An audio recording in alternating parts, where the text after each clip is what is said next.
ലണ്ടനിൽ ഓരോ 12 പേരിലും ഒരാൾ വീതം അനധികൃതമായി കുടിയേറിയ വ്യക്തിയാണെന്ന ഞെട്ടിക്കുന്ന റിപ്പോർട്ട് പുറത്തുവരുന്നു. തേംസ് വാട്ടർ കമ്മീഷൻ ചെയ്ത് നേരത്തെ നടന്ന ഒരു സ്വകാര്യ പഠനത്തിൽ തെളിഞ്ഞത് തലസ്ഥാനത്തെ അനധികൃതമായി താമസിക്കുന്നവരുടെ എണ്ണം 5 ലക്ഷത്തോളം വരുമെന്നായിരുന്നു.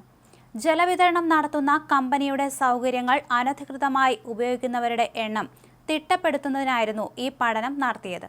ദേശീയ തലത്തിലുള്ള അനധികൃത കുടിയേറ്റക്കാരുടെ അക്കാദമിക് എസ്റ്റിമേറ്റുകളും കഴിഞ്ഞ 9 വർഷക്കാലത്തെ യൂറോപ്യൻ യൂണിയൻ ഇതര കുടിയേറ്റക്കാരുടെ നാഷണൽ ഇൻഷുറൻസ് രജിസ്ട്രേഷൻ വിശദാംശങ്ങളുമെല്ലാം വിശദമായി വിശകലനം ചെയ്താണ് എഡ്ജ് അനലിറ്റിക്സിലെ ഗവേഷകർ ഈ നിഗമനത്തിലെത്തിയത്. ഇതനുസരിച്ച് ലണ്ടൻ നഗരത്തിലെ വിവിധ ബ്യൂറോകളിലായുള്ള അനധികൃത കുടിയേറ്റക്കാരുടെ എണ്ണം ചുരുങ്ങിയത് 3,90,355 കൂടിയത് 5,85,533 അതായത് ഇതിന്റെ ശരാശരി എടുത്താൽ ലണ്ടൻ നഗരത്തിലുള്ള അനധികൃത കുടിയേറ്റക്കാരുടെ എണ്ണം 4,87,944 അനധികൃത കുടിയേറ്റക്കാരിൽ ഭൂരിഭാഗവും വർക്ക് വിസയിലും സ്റ്റഡി വിസയിലും വിസിറ്റർ വിസയിലുമായി UK-യിലെത്തി വിസ കാലാവധി കഴിഞ്ഞും ഇവിടെ താമസം തുടരുന്നവരാണെന്ന് റിപ്പോർട്ടിൽ പറയുന്നു. റിപ്പോർട്ടിനെ അധികരിച്ച് ദ ടെലഗ്രാഫ് പറയുന്നത് ബ്രിട്ടനിലാകമാനം 10 ലക്ഷത്തിലധികം അനധികൃത കുടിയേറ്റക്കാരുണ്ടെന്നും അതിൽ 60% പേർ താമസിക്കുന്നത് ലണ്ടനിൽ ആണെന്നുമാണ്. അതേസമയം അനധികൃത കുടിയേറ്റക്കാരുടെ എണ്ണം ഇതുവരെ ഹോം ഓഫീസ് ഔദ്യോഗികമായി പ്രസിദ്ധപ്പെടുത്തിയിട്ടില്ല. അടുത്തിടെ അവർ പ്രസിദ്ധപ്പെടുത്തിയത് 2018 മുതൽ ചാനൽ വഴിയെത്തിയ അനധികൃത കുടിയേറ്റക്കാരുടെ എണ്ണമാണ്. ഇത്രയധികം അനധികൃത കുടിയേറ്റക്കാർ എന്നത് ഞെട്ടിക്കുന്ന വാർത്തയാണെന്ന് shadow home secretary Chris Philip പറയുന്നു. മനുഷ്യാവകാശത്തിന്റെയും ആധുനിക അടിമത്തത്തിന്റെയും ഒക്കെ പേരിൽ ഇത്തരക്കാരെ നാടുകടത്തുന്ന വൈകിപ്പിക്കാതിരിക്കാൻ പുതിയ നിയമങ്ങൾ ആവശ്യമാണെന്നും അദ്ദേഹം പറഞ്ഞു.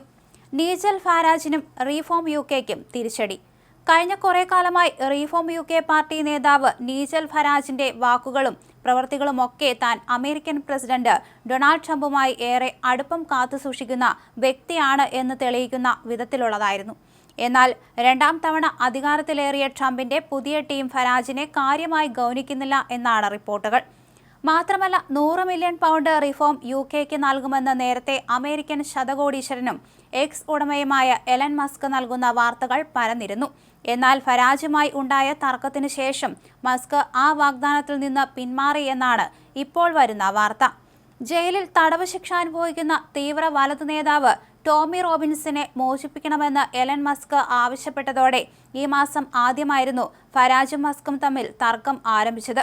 ഡിസംബറിൽ ട്രംപിന്റെ മാറേ-ലാഗോ റിസോർട്ടിൽ വച്ച് ഇരുവരും തമ്മിൽ കൂടിക്കാഴ്ച നടത്തിയതിനു പിന്നാലെയായിരുന്നു Musk 100 million pound reform UK പാർട്ടിക്ക് വാഗ്ദാനം നൽകിയെന്ന വാർത്ത പുറത്തുവന്നത്. ഈ വിഷയത്തിൽ ട്രംപ് മസ്കിനോടൊപ്പമാണ് എന്നാണ് ട്രംപിന്റെ അടുത്ത വൃത്തങ്ങൾ വ്യക്തമാക്കുന്നത്. എന്തെങ്കിലുമൊക്കെ ചെയ്ത് കഴിവ് തെളിയിച്ചവരെയാണ് ട്രംപ് എപ്പോഴും ശ്രദ്ധിക്കാറുള്ളത് എന്ന് പറഞ്ഞ ഒരു അനുയായി പറഞ്ഞത് ട്രംപ് തീർച്ചയായും എലൻ മസ്കിന്റെ വാക്കുകൾക്കായിരിക്കും ചെവി കൊടുക്കുക എന്നാണ്.